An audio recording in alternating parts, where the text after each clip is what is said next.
روح اس وقت تک پرسکون نہیں ہوتی جب تک وہ دل میں آنے والے نیک خیالات سے مسرور نہیں ہو جاتی۔ آپ دیکھیں گے کہ ہم نے جگر مراد آبادی کی غزل کی مختصراً ہم نے اس کے اشعار کو سمجھنے کی کوشش کی ہے۔ اب ہم اس کے کویسچن آنسر دیکھیں گے، مختصر سوالات اور ان کے جوابات جو دیے گئے ہیں ان کا جائزہ لیں گے۔ یہ میں نے آپ کے لیے لکھ کے رکھ لیا تھا۔ اس غزل کے مطلب کی نشاندہی کیجیے اور اپنی کاپی میں اسے الگ لکھیے۔ ہم اوپر درجہ دوم غزل جگر مراد آبادی، پھر مشقی سوالات، سوال نمبر 1 اور اس کا الف حصہ غزل کے مطلب کی نشاندہی۔ ہم پچھلی کلاس میں پڑھ رہے تھے کہ غزل کا پہلا شعر جو ہم قافیہ اور ہم ردیف ہو غزل کا مطلع کہلاتا ہے۔ یہ مختصر تعریف پہلے ہم لکھ دیں گے تاکہ ہم بتا سکیں کہ ہمیں غزل کی تعریف آتی ہے اور غزل کے میں قافیہ اور ردیف اور مطلع اور مقطع کو ہم پہچانتے ہیں۔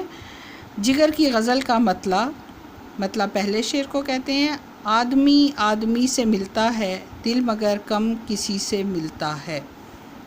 ہم اس میں وضاحت کے لیے یہاں پہ ایک جملہ لکھ بھی سکتے ہیں کہ یہ جگر کی غزل کا مطلع ہے کیونکہ اس کے دونوں مصرے ہم قافیہ اور ہم ردیف ہیں اور یہ غزل کا پہلا شعر ہے۔ اگر ہم یہ لائن لکھ دیں اضافی تو یہ مزید بہتر ہو جائے گا اس سوال کا جواب، لیکن اتنا مختصر کر کے لکھنا چاہیں تو بھی لکھ سکتے ہیں، آدمی آدمی سے ملتا ہے، دل مگر کم کسی سے ملتا ہے۔ بے سوال ہے، پھولوں کا رنگ ہنسی سے ملنے کا مفہوم واضح کیجیے۔ پھولوں کے مختلف رنگ بہار دکھاتے ہیں۔ جگر غزل کے شعر میں کہتے ہیں کہ پھول کا کھلنا دراصل اس کا مسکرانا ہے، اور جب میرا محبوب مسکراتا ہے تو اس کی مسکراہٹ پھول کی مانند معلوم ہوتی ہے۔ اس کے بعد جیم ہے سوال، ہوش اور بے خودی سے ملنے سے دنیا کے کاروبار کیسے سنورتے ہیں؟ جگر کی غزل میں ہوش سے مراد دانشمندی یا عقل ہے، جبکہ بے خودی سے مراد جذبہ یا شوق ہے۔ غزل کے شعر میں شاعر کہتا ہے کہ زندگی کے معاملات ذہانت اور جذبہ ہم آہنگ ہونے سے طے پاتے ہیں۔ پھر دال ہے سوال، مطلب میں کس حقیقت کی طرف اشارہ کیا گیا ہے؟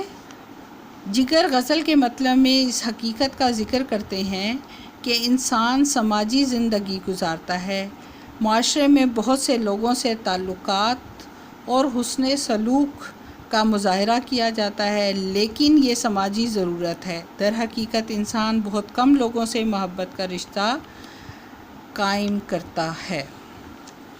سوال یہ ہے، 5ویں شعر میں مل کر نہ ملنے سے کیا مراد ہے؟ مل کر نہ ملنے سے مراد ہے کہ شاعر کی محبوب سے ملاقات تو ہوتی ہے لیکن رسمی ملاقات ہے۔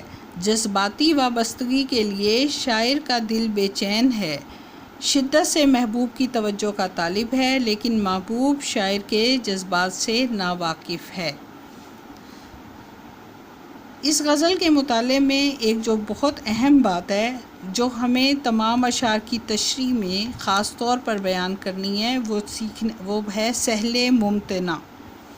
سہل ممتنع، آپ اگر سہل ممتنع کا ذکر نہیں کریں گے تو آپ کے اشعار کی تشریح درست نہیں تصور کی جائے گی، کیونکہ اگر آپ یہ دیکھیں تدریسی مقاصد تو اس میں دیا ہوا ہے کہ یہ غزل سہل ممتنع کی مثال ہے، تو اگر ہم اس کا ذکر نہیں کریں گے کہ خاص طور پر یہ ہمیں بتایا گیا ہے تو ہماری تشریح مکمل نہیں ہوگی۔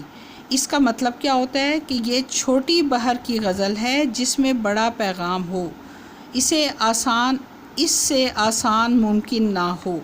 یعنی چھوٹی بحر کیسے ہے؟ یہ دیکھیں، بحر کا مطلب یہ دیکھیں وزن اس کا کتنا مختصر سا سادہ ترین الفاظ میں لکھی گئی ہے۔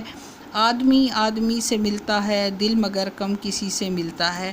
اگر آپ غزل کا مطالعہ کریں تو شاید ہی کوئی لفظ ایسا ہو جس کے معنی آپ کو تلاش کرنے پڑیں لغت میں۔